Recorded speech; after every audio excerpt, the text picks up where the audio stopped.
The information provided in this podcast is educational and not intended to diagnose or treat medical conditions. Dr. Doni Wilson struggled for decades to solve her numerous health issues and heal her body. But with focused determination, she healed herself.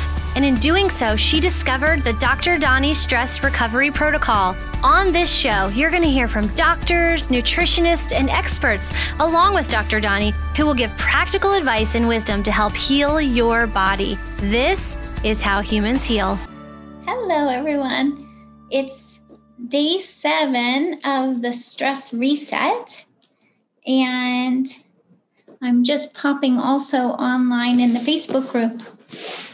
I'm Dr. Doni, and I'm so glad to have you here with me on day 7. Even if maybe today is your day 1, it doesn't matter. Every day can be a stress reset. And that's exactly, I think, what I want to talk about today is how to essentially fully integrate being in a stress reset all the time, because that's essentially what our bodies need. I was thinking this morning and talking with patients this morning about how insanely stressful 2020 was, right? Like, I don't think any of us, we already had our usual stresses going on, but I don't think anyone really ever would have anticipated, I don't think we ever anticipated what 2020 was going to be like. But at the same time, I'm kind of like, I always try to be grateful for whatever's going on, right? Like, that's what all we can do really is try to find something we can be grateful for or learning in any situation. And one thing about 2020 is it really taught us all, that stress exists and that we're impacted by stress. That stress has an influence on our bodies and our health and our well-being. The way I usually think about it is it's going to affect our energy levels. It's going to affect our mood. It's going to affect our sleep. It's going to affect our digestion. It's going to affect just how we feel in our bodies. And we know stress is what has the potential to turn on our genetic predispositions. So it's, I think 2020 really brought clarity about that for many people.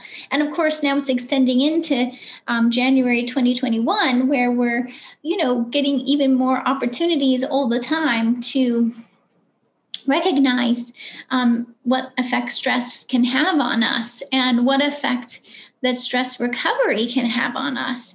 And so I'm here just to encourage you all on your path of integrating a stress reset into your daily life. That's what I found. And this is, I know some of you might just be meeting me or getting to know me a little bit.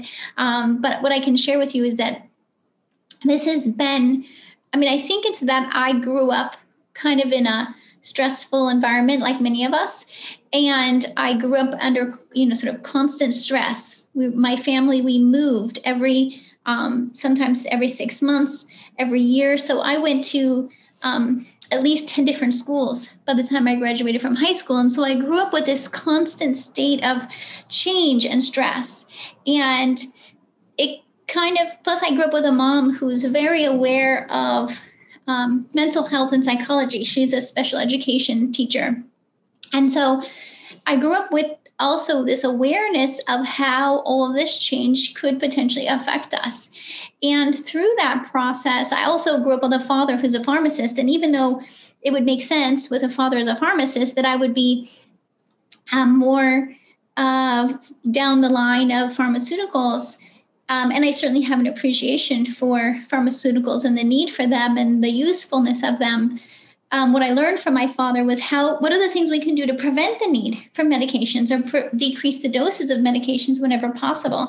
And so from that upbringing, I also, by the way, have the genes that set me up for stress. I don't know if some of you are familiar with your own genes and your genetics. This is something that I've studied a lot, especially over the past 7 or 8 years. I studied with Ben Lynch, and I've done a lot of study on my own, and I have MTHFR and other genes myself. And so I've, again, had to learn because of my own health issues. And so what I learned is that, it's the stress that turns on our genetic predispositions. And it also can be the genes that make us more likely to choose stress in our lives. Are some of you like that too? By the way, do some of you just know that you're going to tend to keep on choosing stress? Like as much as you're trying, as much as you're like, okay, I'm going to wake up and I'm going to just be not stressed, starting now. But we also have to acknowledge that we have, to some degree, this, like I'm talking about from my upbringing, I was brought up that to be stressed was normal.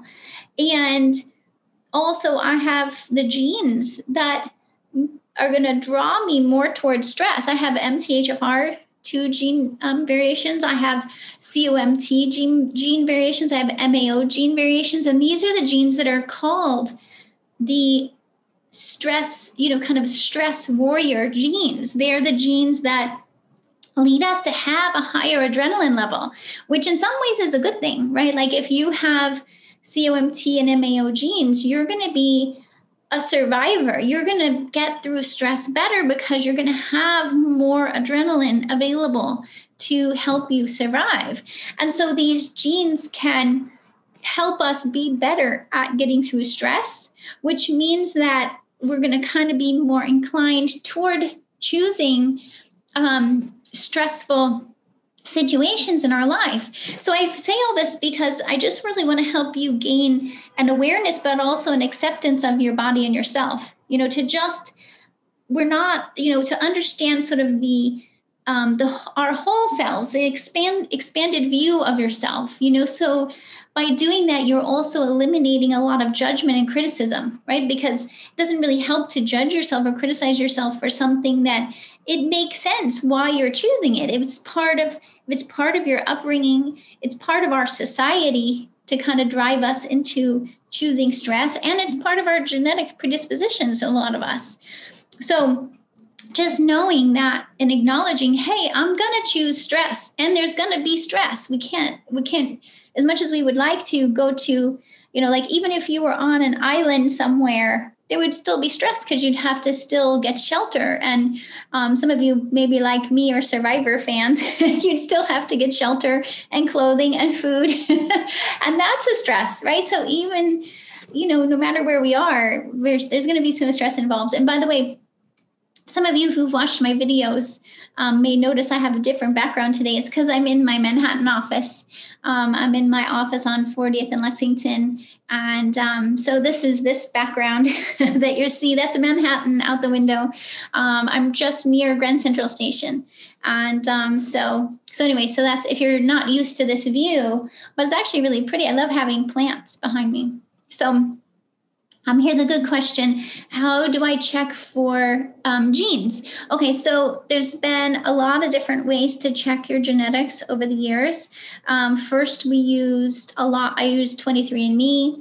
23andMe doesn't check all of these genes, especially MAO. So I tend not to do 23andMe anymore. There's another company called Ancestry, which 23andMe and Ancestry also can help connect you with your relatives. A patient of mine the other day was saying how she's connected with her relatives through Ancestry.com and how exciting that is for her. And so, that can also be a good reason to do Ancestry. But Ancestry does give you your genetic data file. And once you have your genetic data file, you can upload it to different software systems. There's a lot of different software systems that have been developed over the years that will then give you your genetic report. So that's one way to do it. And for a long time, that was the most cost-effective way to do it. There, of course, are all kinds of companies who now have come out and where they will analyze your genes and give you a report. And they have various costs. Some of them could be anywhere from, I think, probably between $500 or $600 and $5,000 or $6,000. And the thing with those is then you do usually a saliva sample and send it in, and then they can give you a report. And some of them have different areas of emphasis. Like there's the companies that give you the more mental health associated genes, like the that usually are done now related to if you're thinking of taking a psychotropic medication like an antidepressant or, something for SSRI, for example, for serotonin. I definitely, if you're thinking of or you're taking those medications, I definitely encourage you to have these genes checked, because a lot of times then when we look at the metabolism and your genetics related to metabolism of these medications, we find that a lot of the medications they were recommending may not fit with your body and your genetics, and there may be a different medication or different solution for you. So those gene panels can be helpful for that. But like Genomind, that's a common one. Maybe some of you have heard of Genomind. But actually what I tend to do in my practice, because I help a lot of people who come to me, they've been trying to find help with MTHFR and say, symptoms of anxiety, depression, or fatigue, or, I'm trying to think, frequent miscarriages, even abnormal pap smears. All of these things have been associated with these abnormal genes, or these gene variations, I should call them. And so then I have shifted to using the Strategene gene panel. Ben Lynch had first created software called Strategene, and now he's created a full gene panel called Strategene. And you could always contact my office if you're interested in doing the Strategene test. We can easily send it to you, and then I could meet with you and go over your results with you, because a lot of times what happens is people get a gene panel done, and then they're like, now what am I supposed to do with this information? Because it's like learning a foreign language. I mean, literally, when I was learning all of this, I felt like I was learning a foreign language. But now it's just, once you learn a language and you can just look at it and it's second nature, like it just, I can easily read it, and or if there's something I haven't seen before, I can go look it up. So it becomes, for me, it's something that I've, a language that I've learned is how to interpret genes. And not only that, but it's one thing to know your genes. It's another thing to know, are they affecting your health now? And if so, what do you do about it? Because there's a lot of practitioners who will run your genes, but I'm not sure that everyone really understands how to address the gene variations. It's a totally different thing. It's like you can't just get your gene, like say MTHFR. You can't just find out you have an MTHFR gene variation and start taking folate, because yes, methylfolate is the right type of folate to take. That's true. But if you just dive in and treat based on the gene variation, you're not really doing justice to your body. You're not really integrating it in a way that it is going to be most beneficial to you.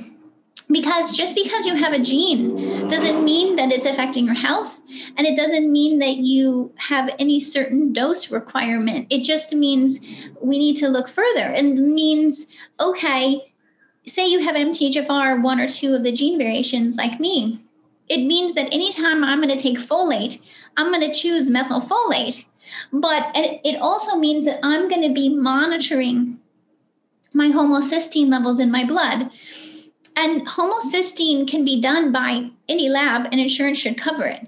So that's why in like my Selfcare Essentials program, I don't add a cost for you to do a homocysteine test. What I'm going to do is I'm going to be guiding you which blood tests to get done that you should be able to get done and have insurance cover.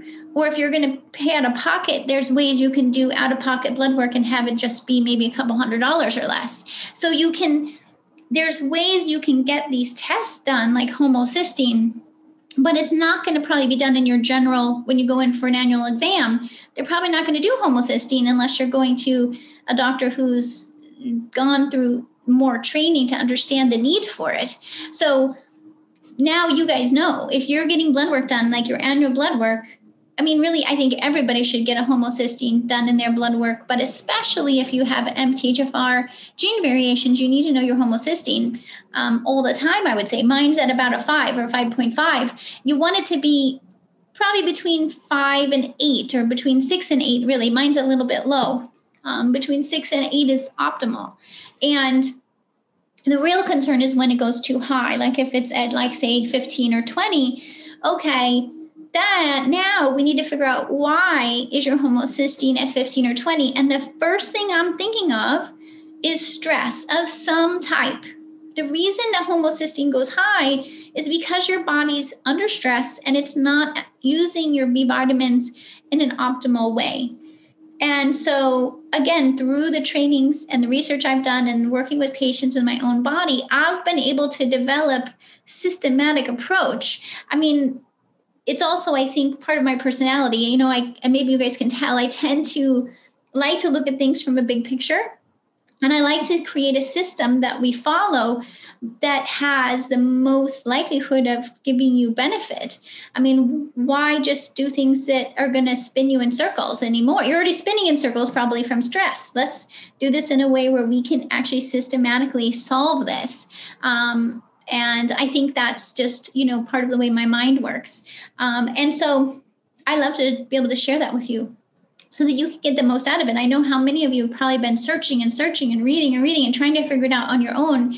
And here I am. This is just, this is what I do. This is what I love. This is already what I'm trained for and what I've learned from thousands of patients already. So I'd be happy to help you get the most out of this the fastest, so you can go on with your life. You want to be able to feel better and go do whatever it is that you're passionate about.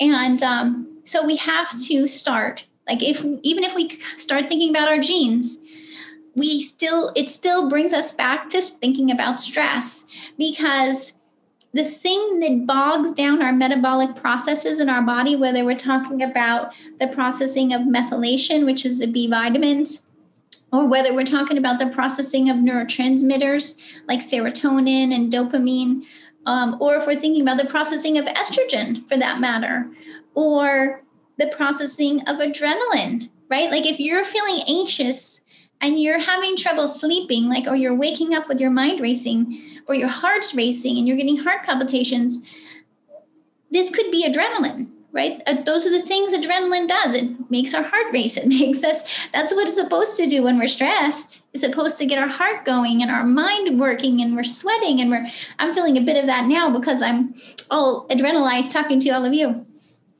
Plus, this room, by the way, is one of these old Manhattan radiators where the temperature is like, I don't know, 100 and something degrees. It's kind of like a sauna based on the radiator that's even turned off.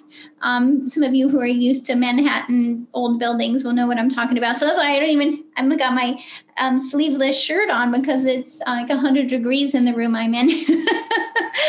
So anyway, adrenaline, that's what it does. It gets our heart racing or gets our mind racing. It burns through our adrenaline. You know, we're making more adrenaline and we're burning through it.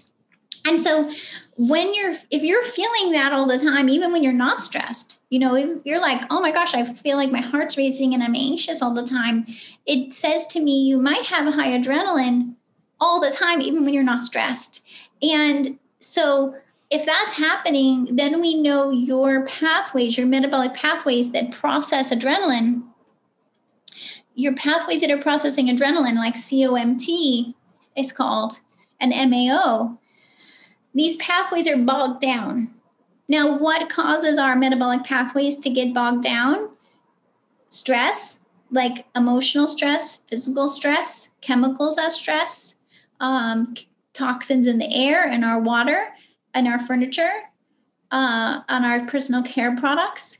It's also bogged down by alcohol, sugar, or imbalanced blood sugar levels. If your blood sugars are high and low and high and low, it causes inflammation in the body that slows down all your metabolic processes.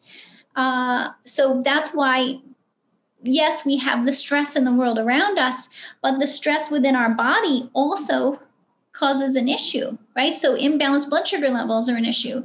Not getting enough sleep is an issue.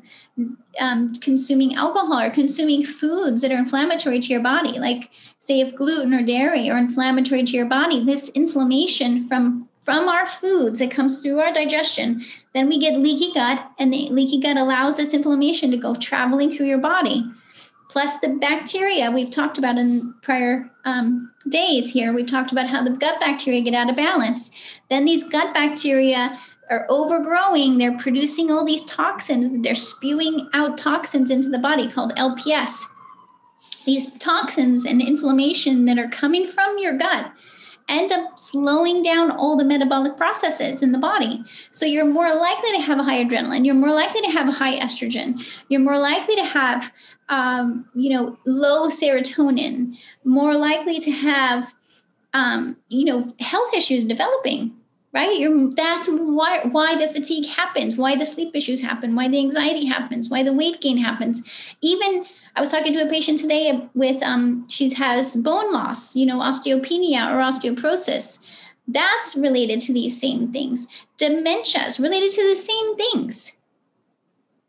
So this is why, to me, the symptoms or the health issues are really the signals that our bodies are stressed.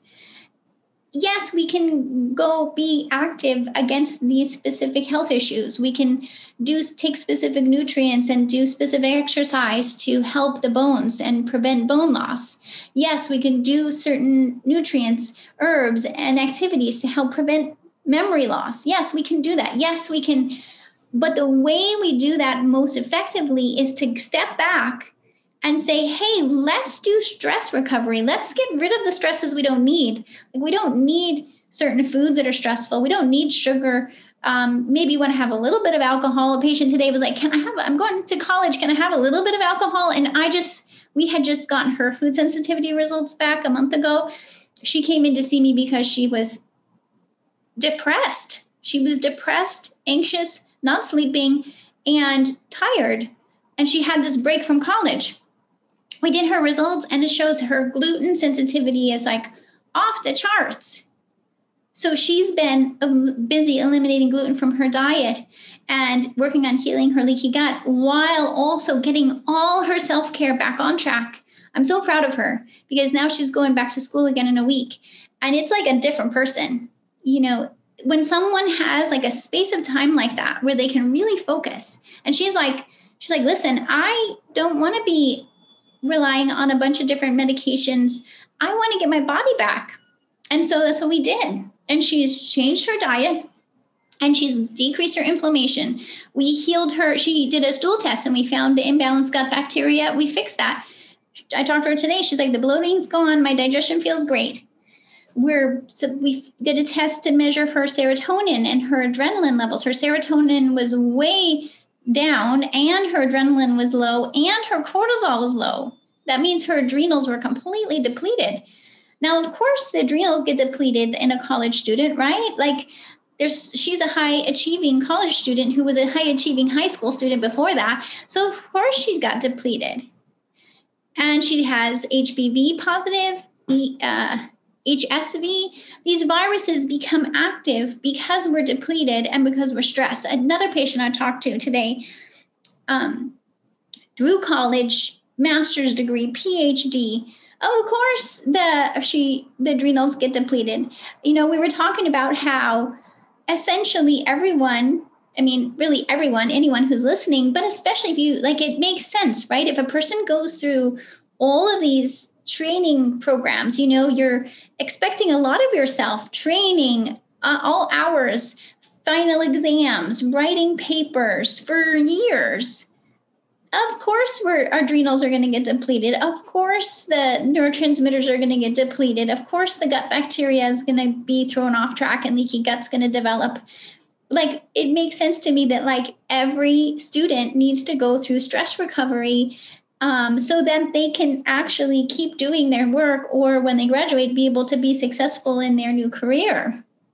But I would say that's the same for all of us, right? Even if you're not a college student right now, you could probably relate to that, right? You could probably relate that you're doing the equivalent. You're probably, as a parent, you're getting up every day trying to help your child to get dressed and eat and learn, and you're trying to get through your job every day, right? You probably have all the stuff on your to-do list that you're supposed to get done. And it's it'd be equivalent to the amount of stress a college student has. But the thing is, in the stress research, a lot of times they study students because students are such a classic example of stress. They also study nurses because nurses are on the night shift, and that's a lot of stress to be on the night shift, up all night, working hard, helping people as a caregiver. That gets researched a lot in stress. But I would say we all have equivalent or more stress in some cases. If you're trying to be a caregiver to your children or your parents, and at the same time, you're trying to take care of yourself, of course we're going to get depleted. Of course our cortisol and adrenaline is going to get thrown off track. Of course the neurotransmitters like serotonin and dopamine are going to drop. Of course leaky gut's going to develop. It's like, like a lot of times I think sometimes we feel like, oh, am I broken? Is there something wrong with me? Right? Like I hear those words from people, like, am I ever going to get fixed? It feels like I've been, broken and feel like I can never recover. And I can understand it because in our regular medical system, they don't address this stuff. So of course you're left feeling like there's no way to recover. Of course you're left feeling that way. It's not, because the medical system isn't built to help with this. Another person today was asking me, or commenting on one of my posts and saying, that she had a blood test for cortisol and it was high, I think is what she said. And so then the conventional medical approach to a high cortisol in the blood would be to do a 24-hour urine test, where what they do is they collect every time you pee for 24 hours, they put it all into one big container. But now your cortisol that's going to give you an average of your cortisol, but it's not going to tell you what is your cortisol doing through the day. And see, remember, cortisol is not a static hormone. Cortisol is the only hormone that should be high in the morning when you wake up. So it should be higher, like, say 6, 7, 8 a.m. when you wake up. And then it should do kind of what they call a cortisol awakening response. So it should actually, in that first hour that you wake up, go up even a little higher. And then gradually down through the day, lowest at night. So if we only test it when you have your blood drawn in the morning, or if we test it and we put it all into one container, it's not going to show us what your cortisol is up to. It's just not. It's not going to tell us about adrenal distress. It's going to tell us, like, no wonder the results come back normal a lot of times. But also remember that most doctors, and especially endocrinologists, they're not paying attention to adrenal distress. I mean, I wish they were. I think they should. Those studies have existed for, probably at least 80 years since Hans Selye was researching this. So it should be part of the medical system, but it's just not. So you have to remember that if you go to see most endocrinologists, they're only going to pay attention if your cortisol is way on the ground, like 0, or way up high. But what I can also tell you is then they'll give you a diagnosis. They'll either say you have Cushing's or Addison's, but they don't really have much treatment options for you. I see patients all the time who have Cushing's and Addison's, and with Addison's, the doctor can prescribe hydrocortisone to fill in for your cortisol levels, but that's about it. They don't have any other treatment options. With Cushing's disease, they can look for a tumor and potentially remove the tumor. But that's kind of the end. They don't do this in between. They're not thinking about how to help your adrenal glands recover from stress. It's not even in the endocrinology textbooks. So I just want you to know that, because when you're going into a doctor, you have to kind of have clear expectations to know what's even on their radar, what's even in their toolbox. And so, yes, go. I'm not telling you not to go in. Have these tests done, follow what the doctor tells you, but also know that if you don't feel well, if you feel fatigue, if you have anxiety, if you're not sleeping good, if you know that there's something up with your body, but it's maybe in this middle range, maybe it's not Cushing's or Addison's, but it's in this middle that I call adrenal distress, where maybe the cortisol is a little too high at the wrong time of day or a little too low at the wrong time of day. The way to solve that is what I specialize in. That's what I've learned how to do. And it's a process. It's not just a quick fix. I mean, believe me, if there was a quick fix, I would tell you. If I was like, oh, just do this one thing, take this one pill and it'll all be solved, I would tell you. Believe me, I've tried most everything. I would tell you if it was going to fix it like that, I would. It's just the hard answer is that it takes taking care of yourself. first of all, which is why I emphasize self-care in this stress reset, and why I built a whole program about self-care essentials, because it's the care for yourself that's going to help your adrenals heal and help your digestion heal and so your body can make more. Your body can make more neurotransmitters. Your body can make serotonin. Your body can make adrenaline. Your body can make hormones. Your body can make melatonin. That's what our bodies are built to do. Your body can do that. I mean, unless, these rare examples where, some other reason, but for the most part, your body can do these things. It just needs the right environment and the right nutrients and the right support, and it can do it again. Even if it's like really drop down low. Like I was going to show you, I don't know exactly how the best way is that I could show you some of my test results so you can really see, like I'm so visual that I'm sure some of you are visual too, and to be able to see some of this stuff might be helpful so you can like really understand what I'm talking about. Although I don't really know how easy it is for me to to be able to show this on a video, but I can try. Let me see if I put because here's the thing is these tests exist. There are tests for cortisol where it measures it at different times a day. We can do this in urine or saliva. So if you do a urine sample or saliva sample, morning, midday, evening, bedtime, you're going to know then what your cortisol is up to. And you're going to know then how to support it, because it's different things. If your cortisol is too high, we're going to use different herbs and nutrients than if your cortisol is too low. So we need to know where it is so that we know the appropriate treatment, right? And we need to know what time of day. So if your cortisol is too high in the morning, we're going to take your doses at different times than if your cortisol is too high at night. Same thing with adrenaline. If your adrenaline's, too high, it's going to be a different treatment than if your adrenaline's too low. So it doesn't really work to just take a general product. You need to know what's going on in your body first, and then we can do the right treatments. But not only that, but there's a specific sequence. Even if, say, your cortisol levels are low, let's say, and your adrenaline's high, and maybe your serotonin. You can also measure serotonin, dopamine, all of this in urine levels. Say you have that information, but you just start implementing it all at once or any old order, you're likely to feel worse even, because the body doesn't integrate in that way. What we need to do, because you're in a stressed body, if you make too many changes at once or in the wrong order, it's going to be more stress, right? So you don't want to, if you just stress a stressed body, it means more stress. We have to do it in a non-stressful way. We have to integrate in a non-stressful way so that it becomes part of the norm, so that it becomes integrated in to your whole system. We need to do it in such a way where it just becomes you without rocking the boat and throwing you into more stress. That's the way I think about it. Anyway, so the key is how to integrate stress recovery in a non-stressful way.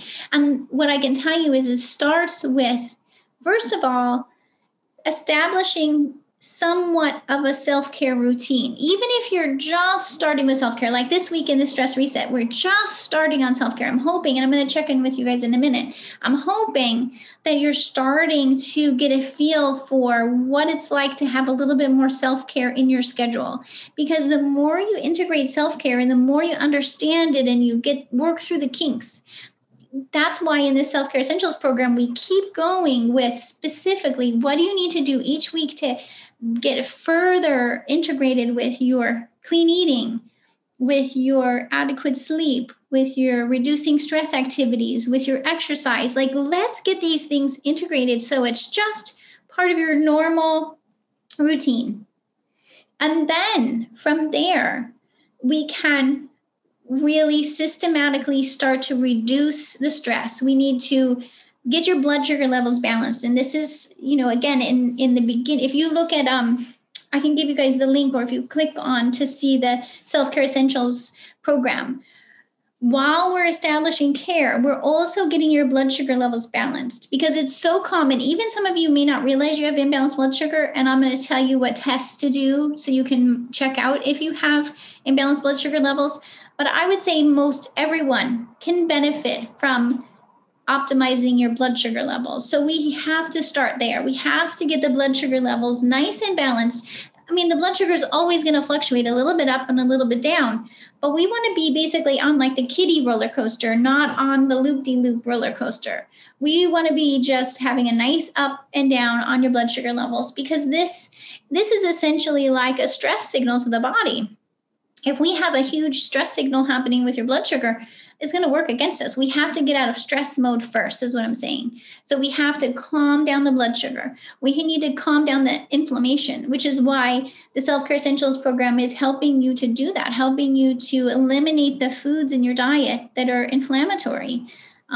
We start with gluten and dairy because they're the most two common foods that are inflammatory, but we also do a food sensitivity test so that we can see exactly for you what other foods are inflammatory. Is it bananas? Is it almonds? Is it, avocados? Like, there's healthy foods that could be inflammatory to your body when you have leaky gut. So we need to see that and be able to shift your diet so that you're having the least stress and least inflammation in your diet. This way, all these metabolic processes start working better. Leaky gut can heal. And we're not constantly triggering more cortisol and adrenaline. We're actually trying to break those patterns, right? And to break patterns, probably many of you can relate, right? If you just try to break a pattern for a day or even for a week, it's likely you're going to revert back to the old way of being again, right? So we need to be able to change this pattern in such a way where it maintains, right? So that you can become resilient to stress going forward. Something a lot of people don't know is that too much stress can actually create an abundance of health problems like high blood pressure, high blood sugar, anxiety, migraines, insomnia, even fertility issues. This is because high stress puts your adrenal glands on overload. They release cortisol and adrenaline, which controls your digestion, hormones, immune system, energy, focus, and even your emotional response. So how can you beat stress when you don't know where to start? That's why we have a free 7-day stress reset program. It's designed to help support weight loss, digestive healing, and hormone balancing. It includes support for integrating self-care, daily tips come to you by email and video, gluten-free, dairy-free meal plans, as well as grocery shopping lists, journal pages, and more. This free program will help you beat stress and put you on the path to wholeness in your body. Get your plan now for free at drdoni.com. I was saying this earlier today to a patient. I thought of this idea where, if you find yourself in the hole, right? Like everything is out of balance or depleted. The hormones are low, the adrenaline's low, the neurotransmitters are low. Or even if some of those things are elevated, high adrenaline or high cortisol, we need to get you out of that hole and get you back to balance. And that's possible to do using self-care and rebalancing with nutrients and herbs, which is what I guide you to do. So we get things recovered. That's phase 2. What I call phase 2 is getting everything rebalanced and recovered. Then phase 3 becomes all about resilience, becoming resilient to stress. How do you maintain over time? Because again, we can anticipate that we're going to all be stressed again and again. Hopefully not as much as we were in 2020, but there's, probably going to be some other stress that comes along, right? There's so many things we can't control. We can't control when we might lose a family member or a pet. These things happen, or even lose a pregnancy. Maybe some of you have had pregnancy loss, or maybe loss of a job, or moving from one house to another home, or losing a relationship, like in a divorce or separation.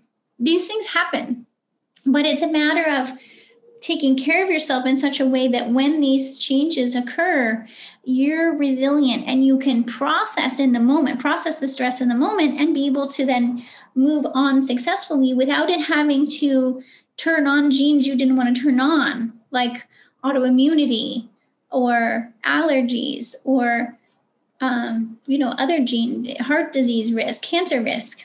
We want to try to actually turn off those gene expressions. And that's another really cool thing that would be considered epigenetics, is the ability to actually turn off gene expression for genes we don't want, right? What if we could turn off gene expression for autoimmunity or cancer or dementia? That would be pretty awesome. And so the way to do that is this same protocol of getting out of stress mode, rebalancing using nutrients, herbs, and self-care, and then becoming resilient moving forward.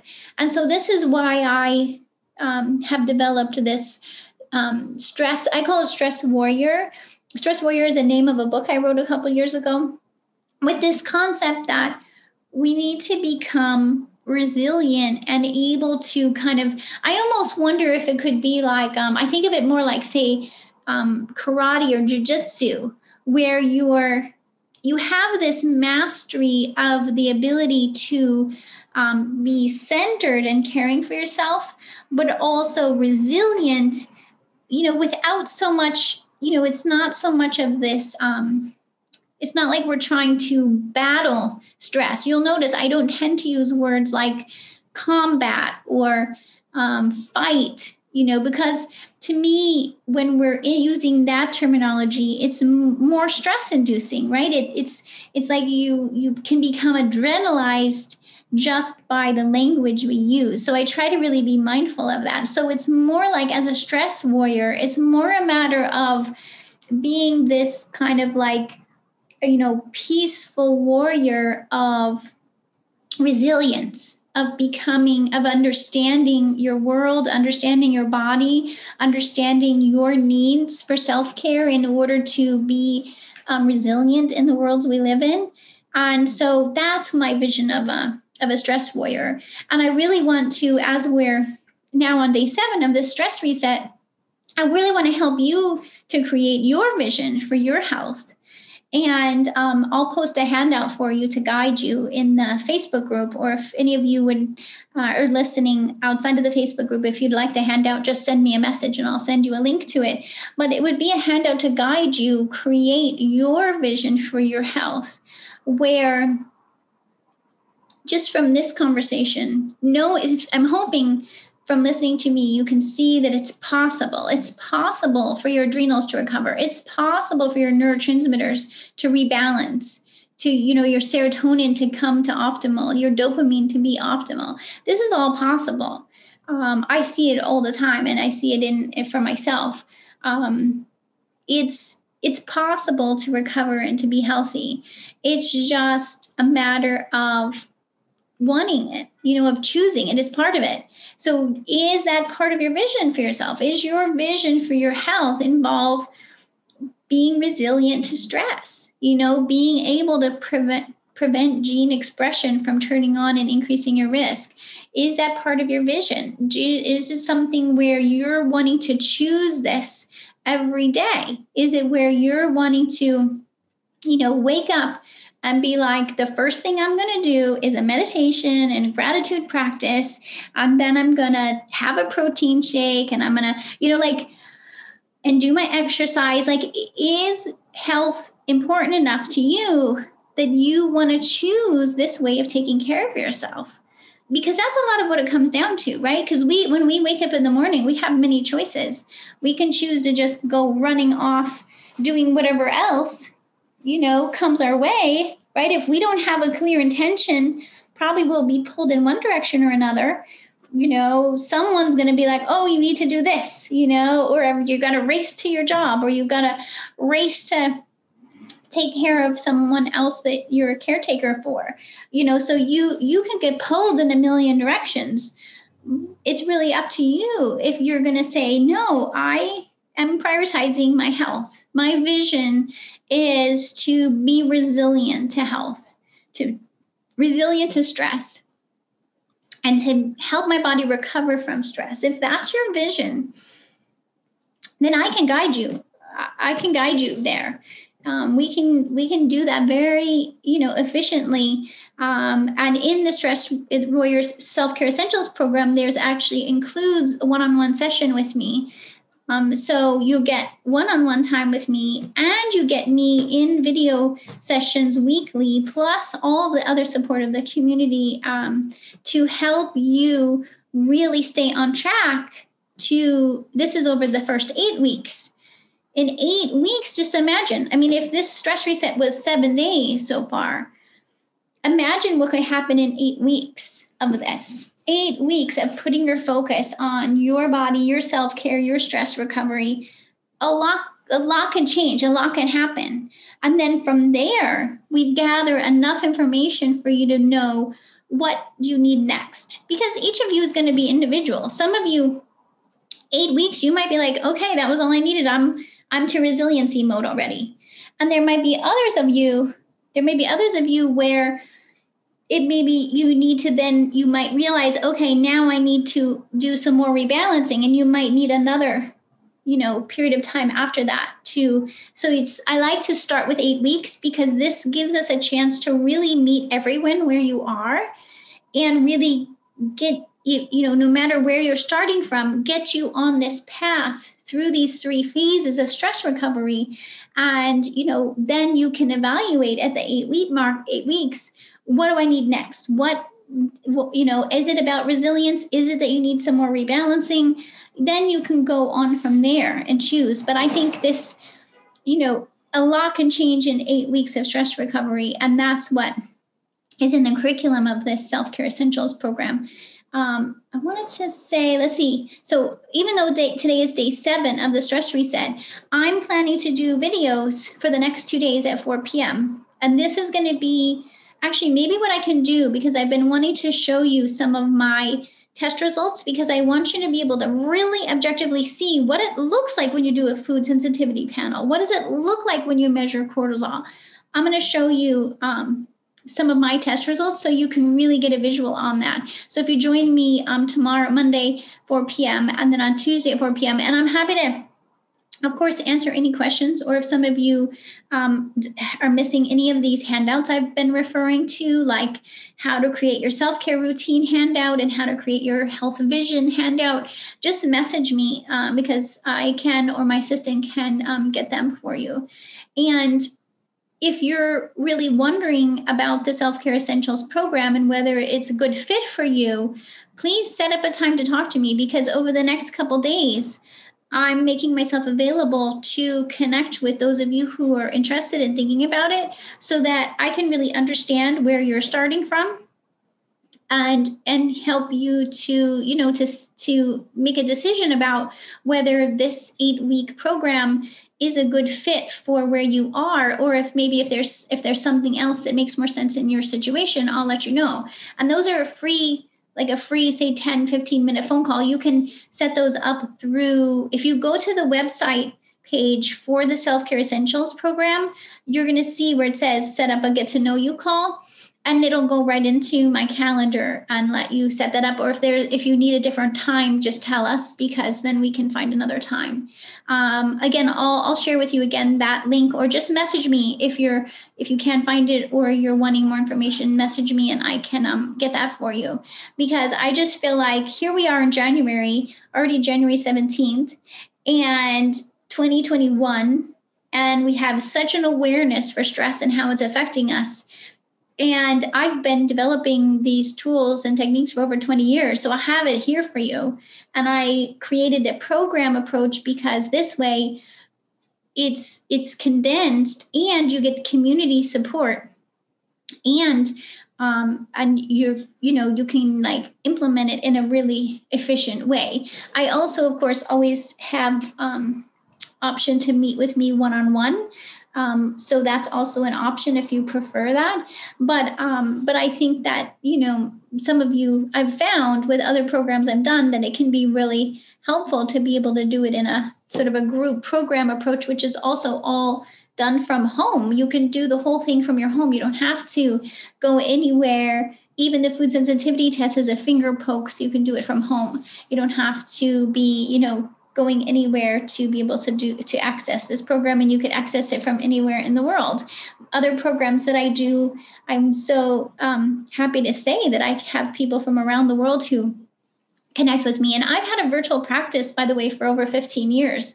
This is not new to me. I've always worked with phone, video, and online programs over the years. So for my office, this is just our usual way of doing things, because I've always wanted to be able to reach people outside of, doesn't matter where I'm located. I want to be able to help you where you're located. So that's what's more important to me. And that's why I'm always also researching and learning and testing myself in writing and talking and interviewing colleagues, because this is just something I feel so strongly about, that once I have this information, I feel like it's my service and my job to share it. Like the fact that I can see how stress affects us as humans and how to systematically help humans recover from stress.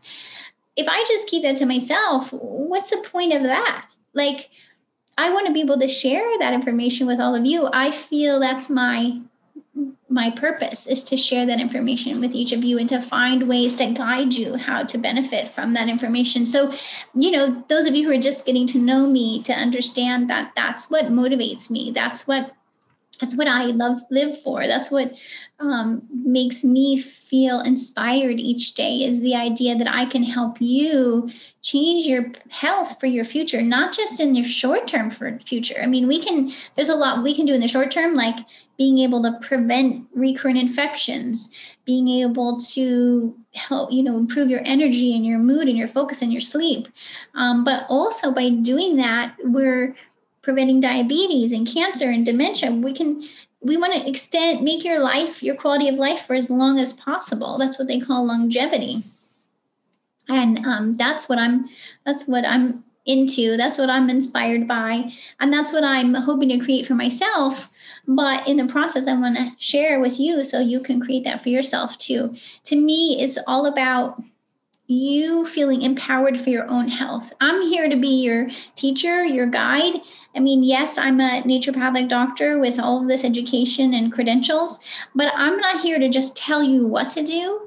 I'm here to teach you how to do it yourself, because I believe that it's when you understand your own body and you understand why you're doing each thing you're doing and the benefit that it has to you, that it has more of a positive effect. Like, it's not just about you following steps on a piece of paper. Swallow this, do this.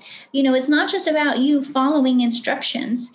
Probably all of you can do that really well because we're all trained to follow instructions. It's not just about following instructions.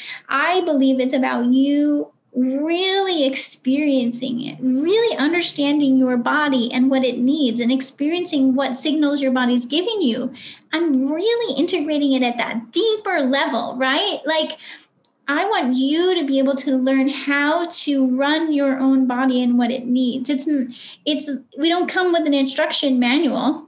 So we have to figure it out for ourselves. And the more you understand your body yourself and what it needs and how it responds, then that's when you can actually shift your future of your health, because then you're not reliant. I don't want you to be reliant on me. I know a lot of times you'll hear from people who, you almost have to become reliant on them for information.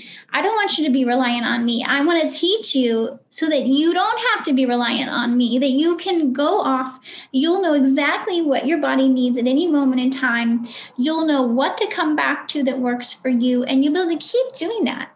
And then maybe you come back only if something comes up that you get stuck, and then I can give you some more guidance to get through it. But I don't want you to be reliant on me. I want you to be reliant on yourself, to be self-empowered with information that allows you to solve your health all the time, in the moment, and going forward into the future. So that's what I'm about, is about providing information to help you to do that. And I know that there's so much information out there. I read it too. I read, on social media posts, and I listen to lectures all the time. I hear it too. And I learn from it. But I also see that sometimes the thing that's lacking is a systematic approach that's actually going to work and work for most people, and in a way that empowers you to be able to maintain it over time. And that's what I see as missing. And I'm the kind of person where I see what's missing and then I figure it out. I go, okay, how do we solve that? How do we actually solve this to where it's individualized to each person, but it's actually still can work because we're all human. So we can understand our physiology, we can understand our genetics, we can understand how stress affects us, and we can understand how to solve that. So anyway, you guys got it, I think.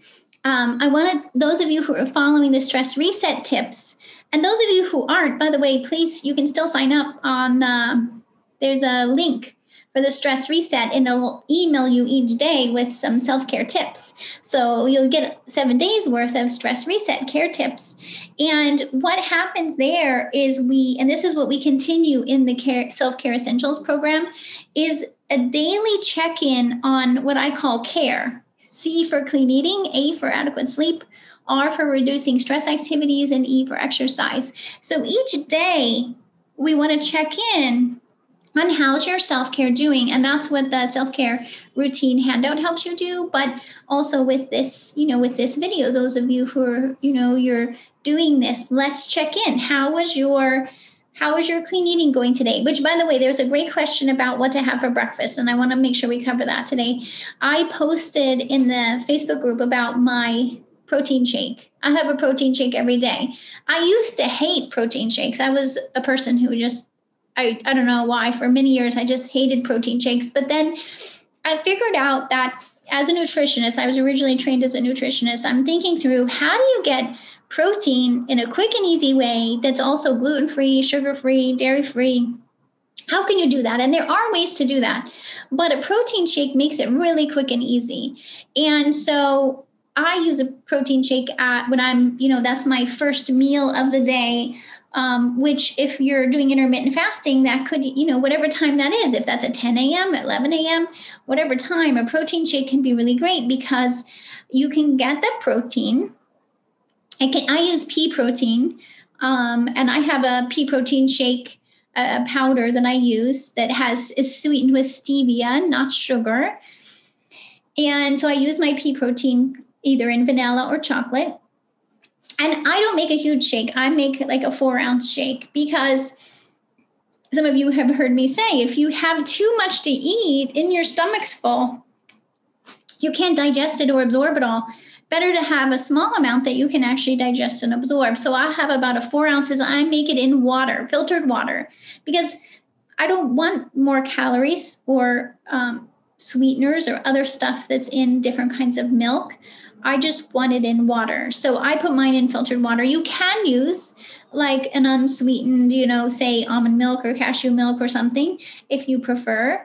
But I just make mine in filtered water. And then I add in a couple things. I always add leaky gut support powder. That's one of my products, leaky gut support powder, because I know that I'm under stress. Even as someone who's constantly thinking about stress, our world is surrounded by stress. So I feel like all of us need to be protecting ourselves from leaky gut all the time. So I always put leaky gut support powder in my shake, and I put collagen support powder. I have also a collagen support product.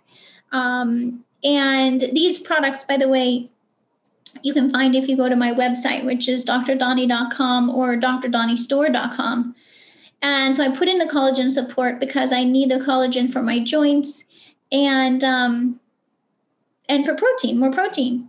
And then I add pro-berry liquid, which is a berry extract. Yes, you could use actual berries, but I have a history of all kinds of digestive issues, including fructose intolerance. So I can't have a bunch of fruit. It's just going to make me feel awful because my digestion can't digest it all. So what I do is I have a teaspoon of pro-berry, which is a berry extract. I put that in the shake. Again, then you can get the good stuff from the berries without having a whole bunch of fruit that's going to be too much for your digestion. And then I put flax oil in my shake. You can use different kinds of oil. You could use coconut oil, MCT oil. I like flaxseed oil. I I've seen it make huge difference in my health over the years, and it's mostly omega-6, but I also take separately omega-3s. So I have omega-6 in my shake, and I take an omega-3 separately. And the flax oil gives you fat. So whenever you're thinking of a meal, even a protein shake, I encourage you to think, where's the protein? Where's the fat? Where's the carbs? Right? So I would get protein from the protein powder and the collagen powder. I get carbs from the berries. And I'm trying to think, they're probably a little bit in the protein powder. And I get fat from the flaxseed oil. So it's a complete meal in a protein shake. And then when I'm drinking down my 4 ounces of protein shake, I swallow my adrenal support, because as I'm going to show you guys in my lab results tomorrow, I tend to have low cortisol. So I need to take herbs and nutrients that help my adrenal glands make more cortisol. So I take those when I'm swallowing my shake. And I take also, I can show you guys if you want what I take. I also take the fish oils I'm talking about. And I take, I've been taking a product to help with telomeres. And I've been taking a product that, depending on the day, if I feel like I need a little bit of antihistamine or a little bit of immune support, or I might choose a couple, or I'd take something to help with detoxification of estrogen. So I'll pick an additional product, and I swallow them with my shake. So as I'm swallowing the protein shake, I'm swallowing my supplements, and that's my beginning of my day. So I can share a picture of those. I already shared it in the Facebook group, so you can see. But I find that's a great kind of breakfast for me. I don't so much go for what would be considered a regular breakfast, because the thing is a standard American breakfast is mostly gluten, dairy, eggs. Eggs is the 3rd most common food sensitivity. So if you're having gluten, dairy, and eggs every day for breakfast, and it's all kinds of inflammation, of course you're not going to feel good. You're eating all the stuff that makes you feel worse. So we need to swap out that breakfast. And if you really don't like protein shakes, or you want a different breakfast option, what I sometimes would do is, and I think I posted about this too, sometimes I do a grain-free, gluten-free granola. So it's going to have like nuts and seeds in it. And then I do that with frozen wild blueberries for the carbs, right? And I put, you can either get almond or cashew yogurt, and I don't put the whole container. I use like 1 or 2 tablespoons of yogurt if I'm going to do kind of like a granola breakfast. Or you can also, if you're trying to get protein also from breakfast other than a protein shake, you could do like turkey bacon, turkey sausage. Or a lot of times I'll do kind of like a mash. I guess they would call it a mash, where you use sometimes leftovers. Like it could be leftover potato, rice, or quinoa. And then you put that either with, say, turkey bacon, or if you want to be vegan, you could do nuts and seeds. You can also make nuts and seeds as almost like an oatmeal, but instead of being from grains, it's from nuts. By the way, there's a way to do that where you grind the nuts. I can post about that if you guys are interested. Kind of a nut cereal, except it has no grains in it. And you just put hot water, but it becomes like the consistency of cereal, but it's just nuts and water. Then you could add the frozen wild blueberries to that. That's another awesome breakfast. But what I was talking about before is more like a mash, or what my daughter loves is soup. I'll make, say, free-range chicken soup with bone broth. And, depending, she doesn't like very much in her soup, but we might put onion, carrot, celery, or you could put shiitake mushrooms in the soup. Soup is a great breakfast, especially in the winter, because it's warm. It gives you protein, healthy fats, and carbs from the vegetables. So if some of you are like, what am I supposed to have for breakfast? I'm much more likely to say, make a soup. You can have leftovers from dinner. One of my favorites other breakfast is leftover wild salmon with, say, greens. I'm thinking like spinach or kale. That can be a great breakfast. Or you could make a mash. You could put, say, leftover sweet potatoes or white potatoes with leftover salmon and kind of mash it into a skillet.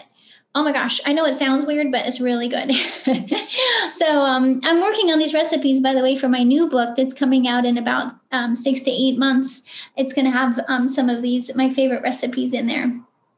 You guys are inspiring me. I need to actually write it down. I tend to be, some of you maybe like me, where you just kind of cook and you don't really pay attention to exactly the amounts. But when I turn it into a recipe, I got to give you some amounts so you know how to replicate it. So I'm working on that. So these are some breakfast ideas for you, but it's just, you see what I mean? Like care, clean eating, adequate sleep, reducing stress, and exercise is a practice every day. Every day you wake up and you go, okay, what am I going to eat today that's going to be anti-inflammatory and helping my body recover from stress? You're going to go for protein, fats, and healthy carbs in a nice balance with each other, unless you're doing a ketogenic diet, in which case you've got to do a lot more fat. And then you're going to make sure you get to bed so you can get at least 7.5 to 9 hours of sleep, which I did last night, by the way. Out of those of you who are tracking with me, I think I went to bed at midnight. I woke up about 8 o'clock. So that's 8 hours. And I did not wake up in between. Oh my gosh, it was so delicious to be able to get that much sleep. I love it. And then with your reducing stress activities, these are everything from deep breathing, like we've talked about throughout the day, before you eat, to trigger the vagal nerve, to signal your parasympathetic nervous system, to meditation, mindfulness, journaling, taking a walk in nature, anything that you can do that just signals to your brain anti-stress. And then exercise, which my exercise for today is ballroom dancing, because I'm headed out. Now I'm going to head out from my office over to the ballroom dancing studio, Arthur Murray Studio in Manhattan. And they have a whole boot camp going all weekend. But I'm just going for this afternoon and this evening for a masterclass in dance. And then like an evening, I'm not sure they have a name for it, evening of all different kinds of dances. I'm really looking forward to it. I'll post whatever I can. If I can take a picture or video, I'll post it for you so you can be inspired by the dancing. But it's such amazing exercise. I can't even tell you. Like, the great thing is it's fun. So you're so distracted with having fun dancing. Next thing you know, your heart's working and you're having a good workout. So dance is one of my favorite forms of exercise. There's also Pilates, which I'm going to post also about my Pilates probably tomorrow. So if you want to watch for that, I'll share with you about Pilates. And I posted also about one of my favorite YouTube workouts. So, you're just a matter of trying lots of different kinds of exercise. You don't want to do the same thing all the time. You want to do different kinds of exercise, and especially make sure you're getting in the strengthening, not just the aerobic exercise. Make sure you get some strengthening to happen too, because it's the strong muscles that help you keep your blood sugar balanced and keep your growth hormone stimulated and keep your body healing. So you want to do some amount of strength training, not overdoing the strength training, of course, because that could be also stressful.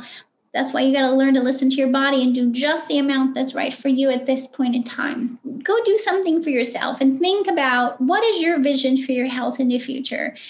It's possible, right? It can feel impossible. I know, I get it, because life is overwhelming, but I can tell you it's possible. So just by knowing that it's possible to prioritize your health, what does that look like for you? What do you really want? What would you like to experience in your body? How would you like to feel? Allow yourself to just ask yourself that question. I know it's scary sometimes because we're so used to not feeling good and thinking it's not possible to feel better, that it can feel a little scary to actually think about, how would I want to feel, right? Because then you might feel disappointed about the way you currently feel. But it's okay. Just know that you don't have to be hard on yourself. You don't have to feel disappointed. You can just have a realization where you go, okay, the way I feel now is not exactly what I would like to experience. I would like to experience something different in my life and different in the way I experience my body. And once you register that, once you kind of go, I would like to feel something different, then you can choose to feel excited about that. You can choose to lean in and let that guide you, let that pull you forward. You see what I mean? Like, I get that it's a little scary because you're like, but how am I going to get there? How's that going to happen? I don't want to feel hard on myself. I don't want to feel disappointed. But if you just let all of that go And you just go, what would if I could feel any way, if my health could be any way that I would want it to be, what would that be? And just write it down and come back and tell me tomorrow, like, what is it that you really want for your health in your life? And then let's lean into that and start to see what comes up, because you might have some fears come up or whatever comes up, that's okay, because we can work through it, right? We can work through the fears. We can work through the frustrations. We can work through the, I don't know how to get there part. We can work through that. It's just first we have to realize, what do you actually want to achieve? Then I can help you through the next steps to get there. All right. Talk to you guys soon. Thanks for joining me. Thanks for listening to How Humans Heal. If you liked this episode, leave a rating and a review. And for more resources, visit drdoni.com.